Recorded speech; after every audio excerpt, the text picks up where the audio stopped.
Yeah! Herzlich willkommen zu Klangbild Reaction mit Patrick Piano. Oh yeah, und dem Sweeney Man. Ja, nice. Und heute haben wir nochmals Dimash Kudaibergen und Igor Krutoy mit Olympico.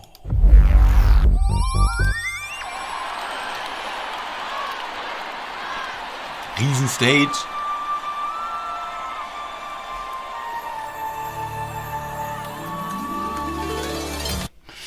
Spannend auch sozusagen, er hat sich gerade die Kopfhörer rausgenommen. Das ist ja bei großen... Wolltest du mich gerade rollen? ich hatte so einen geilen Einstieg, so, aber du hast recht. Es war der erste Eindruck. Ich hätte ihn gerade völlig vergessen. Schönes Ding, so. Ihr kennt unseren ersten Eindruck. Peng. Er hat sich gerade die Kopfhörer reingesteckt. Das ist sozusagen auf großen Bühnen, wenn du in ihr Kopfhörer hast, dass du auch Feeling vom Publikum kriegst. Weil ansonsten bist du in deiner eigenen Welt da mit den Kopfhörern. Ja, ne? du kriegst es sonst gar nicht mit. Ne? Du kriegst es nicht mit, nee. Völlig hart, auch bei dieser Riesenstage. Darf man nicht vergessen, wenn du ständig auf solchen Riesenstages bist, Alter, die Ohren leiden auch darunter. Also, du kennst auch bei Drummern. So die krassesten Drummer haben einfach auch mal Kopfhörer. So. Nicht ohne Grund. Ne? Sonst geht das Gehör ein bisschen... Naja, deine Ohren haben halt so eine Härchen. Und wenn die einmal kaputt sind, die wachsen halt nicht nach. Die Flimmerhärchen. Ja, genau, die Flimmerhärchen. Danke. Okay. So nicht. Nochmal 10 Sekunden zurück. Nochmal 10 Sekunden. Aber Aber könnt ihr jetzt hier nicht beim Einstieg so... Ne? So. Okay, jetzt nochmal.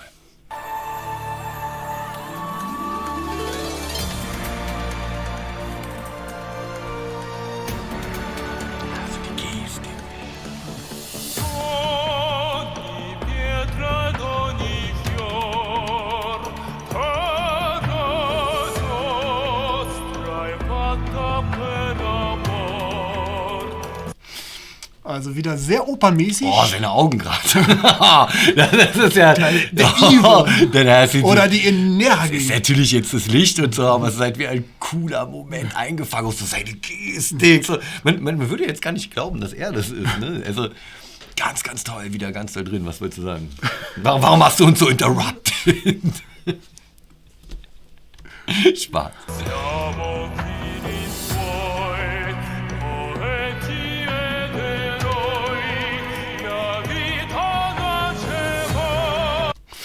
Auch eine geile Lichtshow, ne? Also hier mit dem Publikum kombiniert, die ganzen mit diesen Lichtstäben. Der totale Flash, ne? Guck mal, auch oben, die ganzen Lampen.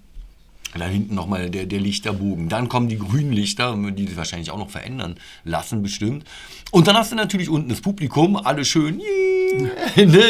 Ich feiere diese Stäbchen. Ne? Früher hatte so Feuerzeug. So hast du mein Foto verbrannt. Verdammt, auf dem Rückweg Feuerzeug hat nicht funktioniert. So, egal, das Konzert war es wert. So. Heute ist Handy und Lichtstäbchen. Heute Handy, Lichtstäbchen, so, zack. Hat natürlich einen mega coolen Effekt. Und wenn du auf der Bühne auch stehst.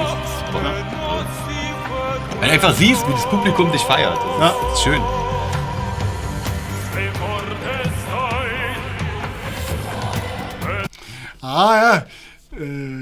Jetzt ist Frage-Antwort-Spiel. Ja, jetzt machen wir aber nochmal zurück. Hier mindestens 20 Sekunden gerade. Minimum 20 Sekunden. So. Hier 10. Nee, 20. Das müssen wir uns jetzt mal im Gesamten angucken. Genau, eigentlich so, nochmal ein Stück so. Weil er geht jetzt in diese Tiefen, opernmäßig rein, in diese Tiefen. Und den Übergang, den dürfen wir einfach nicht hier zerhacken.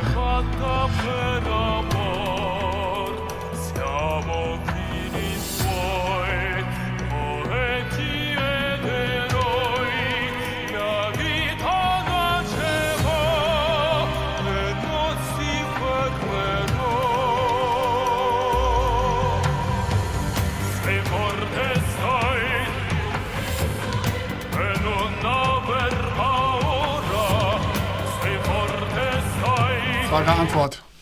Okay. Genau, dieser Übergang, ne? Er setzt wieder schon einen drauf. Also sowieso, wir sind das von ihm gewohnt. Er setzt die ganze Zeit einen drauf. Er fängt krass stark an, wo du schon sagst, eben gerade mit der tiefen Stimme auch, wo du dir denkst, so ist ja schon ziemlich im Bariton-Bass-Bereich so.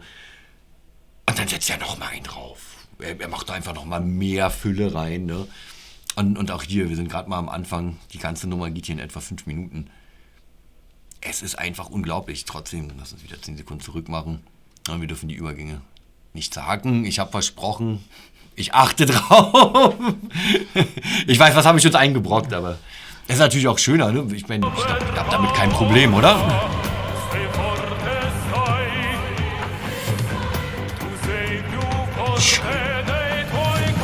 Diese Energie.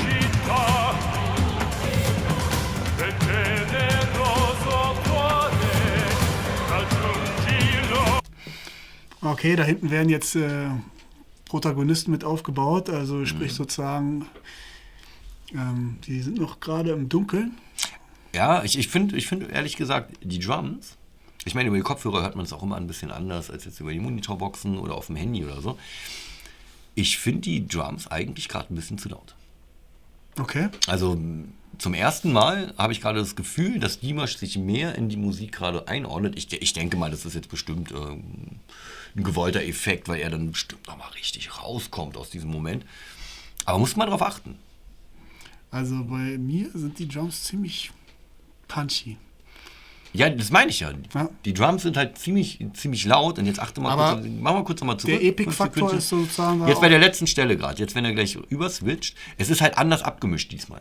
Pass auf, ich wette, seine Stimme wird gleich nochmal richtig groß den Spot kriegen natürlich, aber jetzt momentan noch nicht. Okay.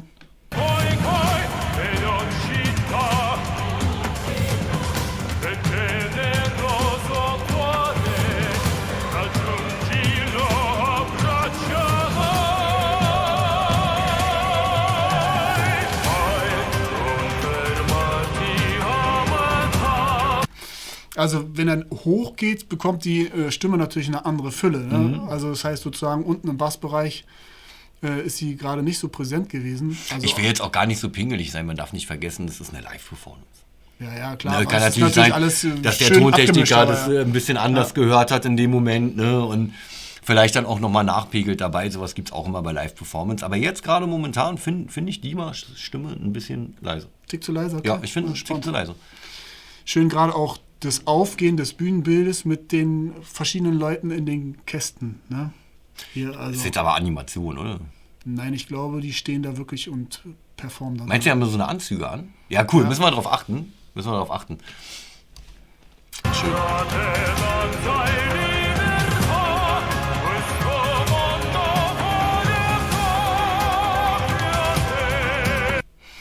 Auch ein schönes Bild hier. Ne? Das ganze Stadion Herrlich. voller Leute. Hinten gerade mit Grün, vorne im Vordergrund mehr. Doch, ausnahmsweise muss ich mal eine kleine Kritik üben. Kleine Kritik. Dimash Stimme ist zu leise. Würde ich anders abmischen in dem Moment, sage ich ganz ehrlich. Okay. Ich würde ihn einen Tick mehr in den Fokus setzen. Es ist vielleicht nur eine Nuance, es ist vielleicht nur ein Mühe, aber es macht das Feeling aus. Schreibt uns in die Kommentare, wie ihr das empfindet. Die mal Stimme zu leise oder? Ist sie zu leise? Genau ist sie genau richtig abgemischt? Was würdet ihr sagen?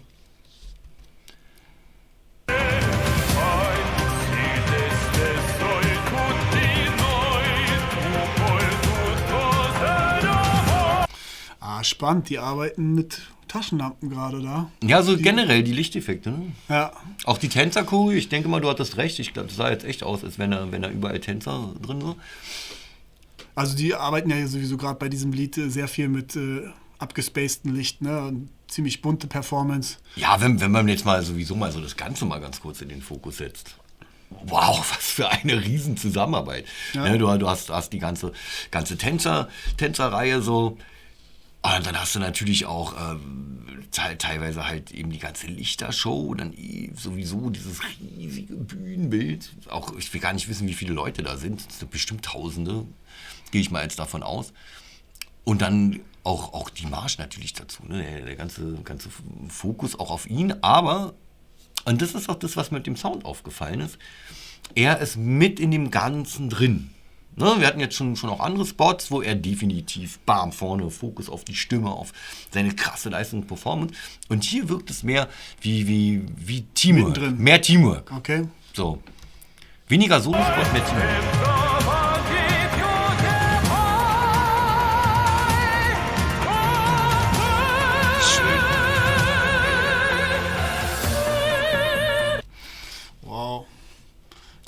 Der Übergang dann wieder, ne? Von der tiefen Stimme in die hohe, als wären es zwei verschiedene Personen. Ich liebe es, wenn er das macht. Das ist einfach die Härte. Es ist einfach so krass, weil es wirkt so natürlich bei ihm. Ne? Wir atmen einfach so und zap. Und das ist ja die hohe Kunst. Genau. In allem. Das es einfach erscheinen zu lassen. Genau, die schwierigsten Dinge einfach erscheinen zu lassen. Und jeder, der damit zu tun hat da draußen, weiß, es ist hartes Training, es ist ganz, ganz jahrelanges viel Üben. Training. Du lebst dafür. Ja. Du lebst dafür und oft auch für nichts anderes. Und es ist dann auch, ehrlich gesagt, jedem gegönnt, der seinen Spot bekommt, finde ich. Ja. So, und dann gibt es natürlich nochmal Leute wie die Marschen. Schön.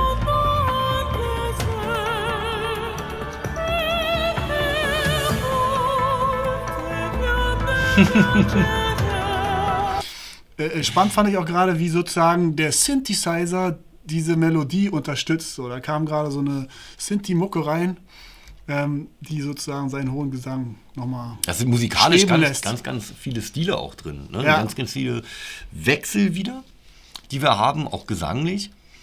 Und schön war gerade auch so die Dame im Publikum, wie sie total mit dabei ist. Ja, und schmachtet. Ich finde es schön. So. Ne, da merkt man halt eben, ne, das Gefühl springt ja dann auch über. Ne? Das ist so das, was ich halt, wo ich sage, das ist Magie. So, ne? Das ist eine der magischen Dinge auf dieser Welt. Die Magie der Musik. Ja, definitiv.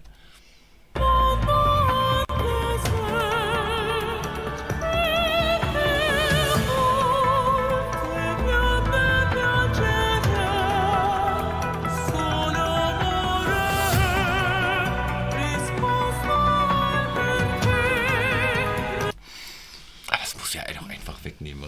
Also, ich meine, viele haben uns reingeschrieben von unseren Zuschauern und Zuschauerinnen. Danke nochmal, Grüße gehen raus.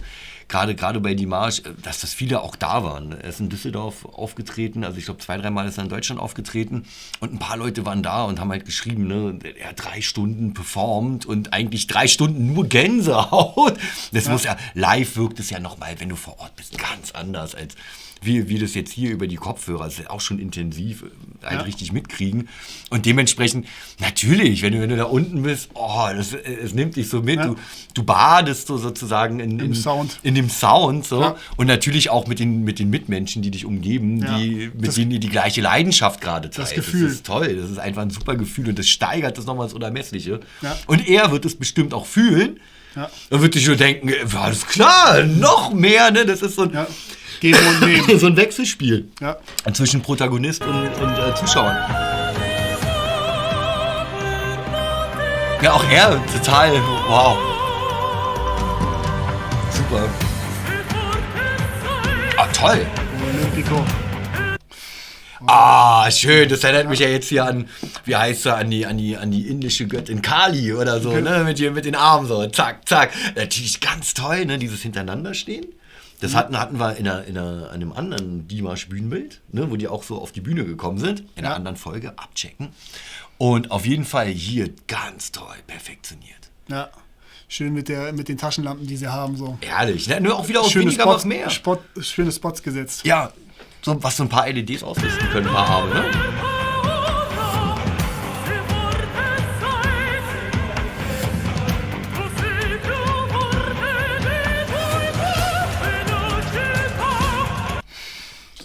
Auch da sieht man definitiv seine Opernerfahrung.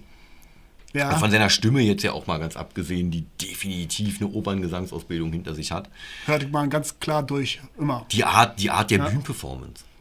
Das ist so schauspielerisch getimed, das kenne ich persönlich nur zum Beispiel sowas wie aus der Deutschen Oper. Ja. Ne, also wo dann wirklich jede einzelne Nuance, es wird dann geübt, gemacht und getan, klar bei großen Musikshows auch, aber hier, das finde ich, hat schon so ein Opernelement, diese Perfektion, ne, dieses Aufbau, wie das Bühnenbild wirkt und. Herrlich. Aber das ist so ja hier natürlich eine moderne Produktion, ne? Das ist sozusagen... Das ändert ja nichts an der Rhetorik. Die na klar, die Rhetorik verstehe ich schon voll so. Und dann wird sie noch mit Lampen unterstützt und. Also so dieses mit dem Arm und diese Arme kommen hinten raus und diese Art von Rhetorik, die kennt man viel von Bühnen. Wobei das jetzt natürlich vom Bildaufbau her was ganz anderes ist als die Digitalshow. Ne? Also hier ist ja, sag ich mal, mehr auf auf die Spots und mit diesen Künstlern, die sozusagen Licht auch noch transportieren. Ja. Und bei dieser Digitalshow war natürlich auch diese LED-Dinger ziemlich Da war überwältigend. das Licht im Vordergrund sozusagen. Genau, hier haben wir auch die ganzen Lichter an der Bühne dran selbst. Ne? Das noch in Kombination mit dem Publikum. Und dann natürlich sozusagen nochmal die Extralampen, die bewusst jetzt auf die Bewegung eingesetzt wurden. Ja. Ne? Also alleine von dem Lichtspiel her auch wieder eine Komposition für sich. Nochmal zusätzlich. Lichtkomposition. Ja, es ist herrlich. Es gibt auch ganz, ganz tolle Lichtkünstler. Ja.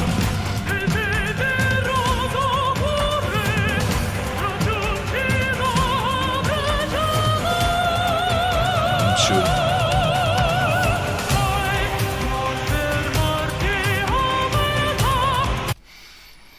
Auch immer die epischen Drums dazu. Er hält es auf jeden Fall sehr episch. Ne? Und dieses Opern-Hintergrund ist natürlich auch meistens auf diese klassischen Orchester-Drums. Ne? Was er auch noch ganz toll macht, finde ich, also jetzt mal von seiner Leistung abgesehen. Wobei die Produktion jetzt modern ist. Ich denke, das wird sozusagen eingespielt.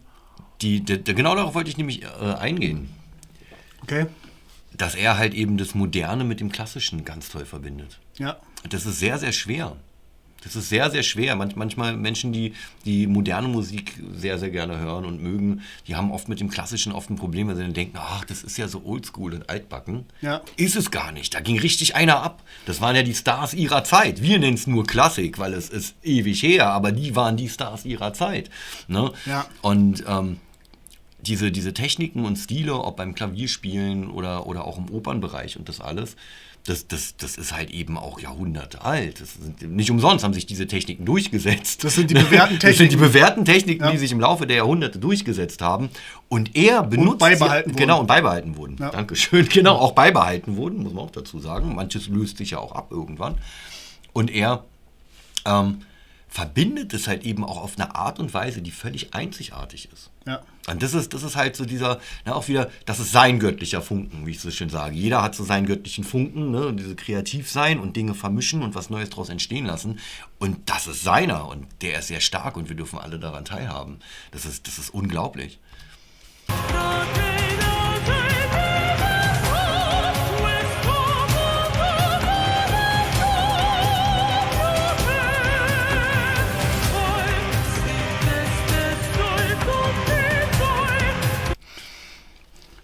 Spannend fand ich auch gerade seine Augen, wie sie so durch die Ferne wandern. Der Blick. Ich frag mich, ob er in dem Moment wirklich, ich gehe mal davon aus, also wirklich auch nur im Hier und Jetzt ist. Deswegen so dieses auch so leben und fühlen zu können. Jeden Moment, ich meine, das ist auch unglaublich schwer. Er wird ja den Song hunderte Male gesungen haben. Natürlich. Ne, um den so performen zu können, musst du den natürlich auch hunderte Male proben. Und dann es aber immer wieder so aussehen zu lassen, als würde jetzt gerade es aus ihm entspringen. Ja. Ne? Und das sogar, das was ich vorhin meinte, bei Cover-Songs teilweise. Ja. Das ist unglaublich. Genau, sein Blick ist.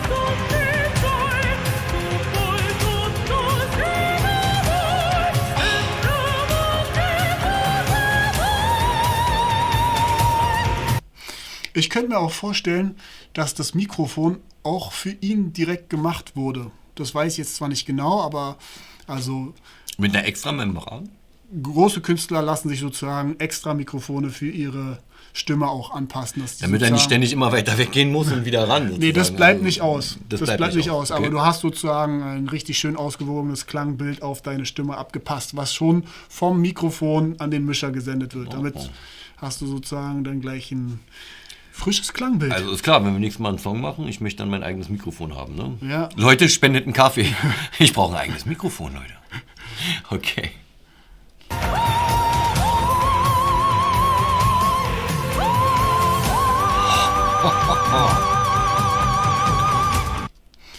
Schön, auch seine Dirigentschaft, ne? Gerade so, zack. Ne, so, es ist einfach so herrlich zu sehen, wie diese Energie durch ihn durchströmt und er das nochmal alles verstärkt bis ins Unendliche. So. Es ist so unglaublich.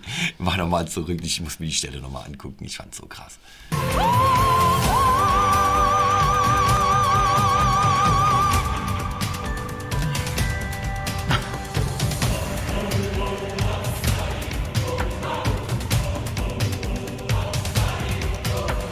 Schön zusammengeschnitten vom Bild auch gerade, ne? So mit den Fans und dann so eine Mimik nochmal so. Und, jetzt seid ihr dran. Jetzt geht's erst los. Jetzt, passt mal auf, das war jetzt der Anfang. So. Glaube ich ihm. Eiskalt.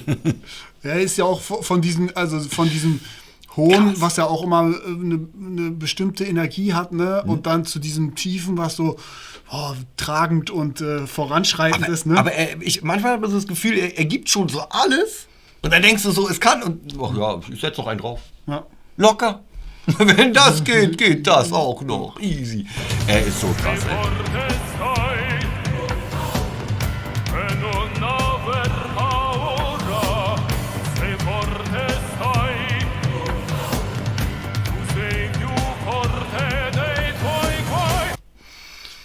Die Drums sind natürlich auch nochmal antreibend gesetzt. Ne, also so einreiten wieder, ne? Und er strahlt ja auch aus. Ne? Ja. Er ist ja auch wirklich so, ich bin hier, ne? Bam, jetzt. Ja. Er hat ja auch so ein bisschen so einen Magieranzug an, finde ich gerade so, ne? Also er ist ja auch, stimmlich der größte Magier aller Zeiten.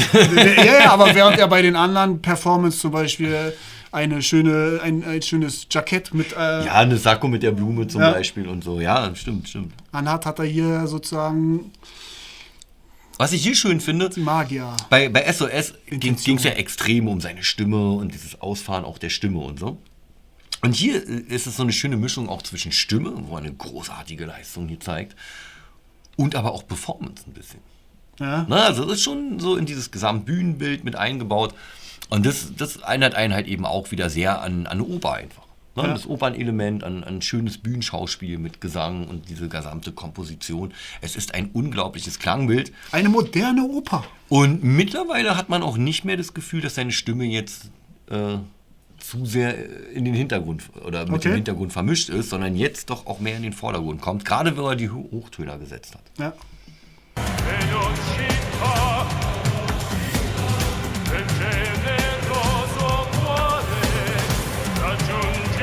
Auf jeden Fall auch, wie gesagt, das Spiel der Choreografen super. Also war gerade schön gezeigt, ne? Ja, auch von den oben, ne? Und so, ja. Das von oben, das können wir nochmal das Schöne ist anschauen auch, hier.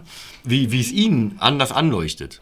Ne, die Lampen, die kommen ja immer wieder rauf, der Spot, von jeder Seite und immer wieder weg. Das hat natürlich auch einen Effekt für ihn, ne, wie er angeleuchtet wird und immer wieder weg. Also wenn du da unten bist, denkst du so, er flackert sozusagen so ein bisschen. Super spannend toll. Auch hier zu sehen, dass sie sozusagen auch von oben spotten. Ne? Ja. Also die Einstellung hatten wir bei anderen Videos auch des Öfteren. Moment, was sind denn hier? Hier haben wir 2 Monitore. Ja, da wird wahrscheinlich sein Text langlaufen. Ich denk mal Oder auch. Das Programm stehen. Das Programm und der Text, sicherheitshalber auch nochmal. Warum nicht? Er wird natürlich alle seine Songs können und kennen und auswendig, aber schaden kann es nicht. Besser ist das. Schaden kann es nicht. Ja. Jeder kann mal einen Moment haben, dass du so, Moment, wo war ich? Und dann, oh geil, der Teleprompter, peng. So. Also völlig okay, völlig legitim und überhaupt kein Affront ihm gegenüber. So, nö, alles cool.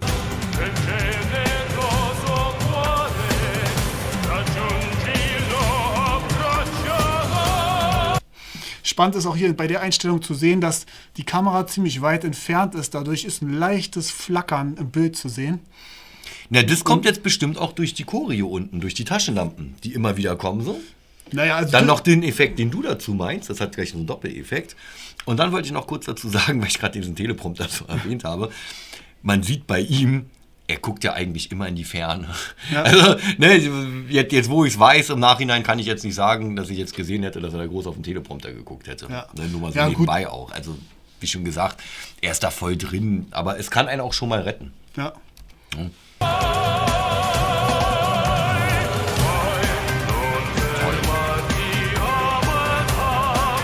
Die Gestik wieder.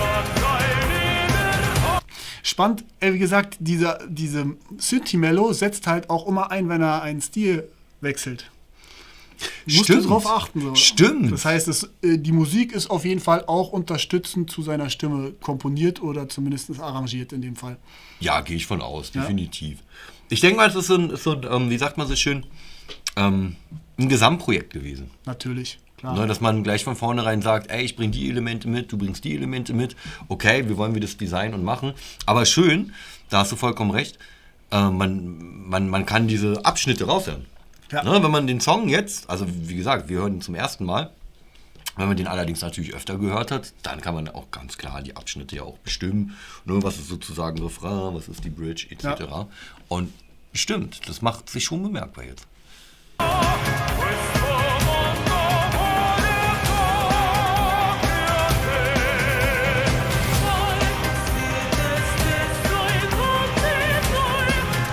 Jetzt wird er auch nochmal vom Chor unterstützt. So. Jetzt habe ich auch gerade nochmal den Effekt gesehen, den du meintest. Nochmal dieses so leicht gewackelte mit dem Bild. Könnte aber auch einfach sein, dass die Drums zu stark waren und die Kamera doch gewackelt hat und der Ausgleich nicht so schnell hinterher Also die Sache ist die sozusagen, wenn du halt von der Ferne das Bild ranzoomst von der Bühne, dann hast du halt eventuell entweder die Box oder das Vibrieren vom Stadion mit drin. Ne? Also warum? Kann ich jetzt natürlich nicht sagen. Doch, den Effekt können unsere Zuschauer zu Hause mal ausprobieren. Ihr habt ja alle ein Handy zu Hause und ihr könnt euch ja mal ein Objekt nehmen, einfach mal aus dem Fenster irgendwie was filmen, irgendwas. Und ranzoomen. Und je mehr ihr ranzoomt, probiert euch mal nicht dabei zu bewegen. Ja. Und dann haltet mal das Handy gerade, mit dem Arm gerade vor. Eine minimale Bewegung ist ein absolutes Gewackel in dem Bild, ganz genau. Das ist dann der Effekt, den du meintest, ne?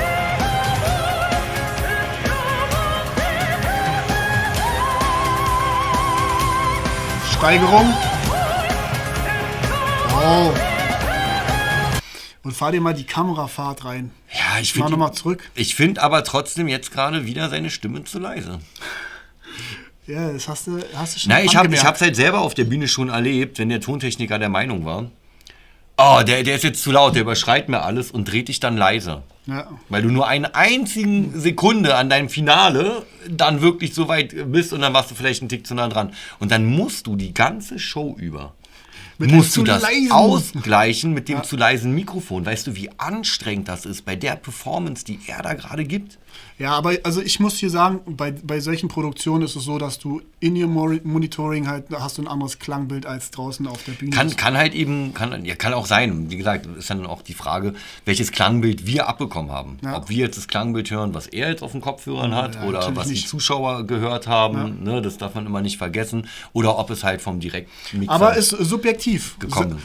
Sag du uns, ob der Gesang zu leise ist oder ob du den als schön passend findest. Vielleicht möchte ich ihn auch einfach mehr im Vordergrund hören. Vielleicht wie geht's euch? Ich mir einfach, dass er... Mehr Dimash. Ne? So, schreibt's rein in die Kommentare, ihr wisst Bescheid.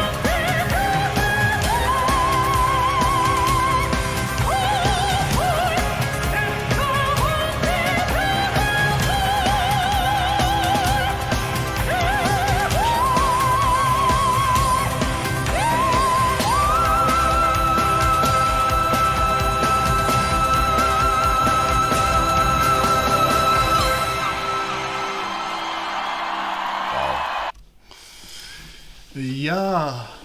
Leute, das war Dimash Kudaibergen mit Olympico und natürlich Igor Krutoy.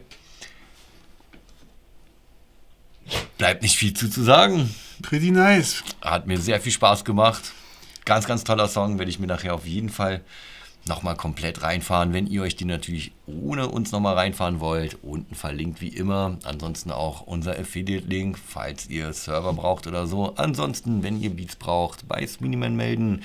Wenn ihr Lust habt, dass ich euch eine schöne Komposition schreibe für euer neuestes Projekt, bei mir melden. Und ansonsten wie immer einschalten, liken, weiterverteilen. Vielen Dank für deine Aufmerksamkeit. Und deine natürlich auch. Und bis zum nächsten Mal. Peace out.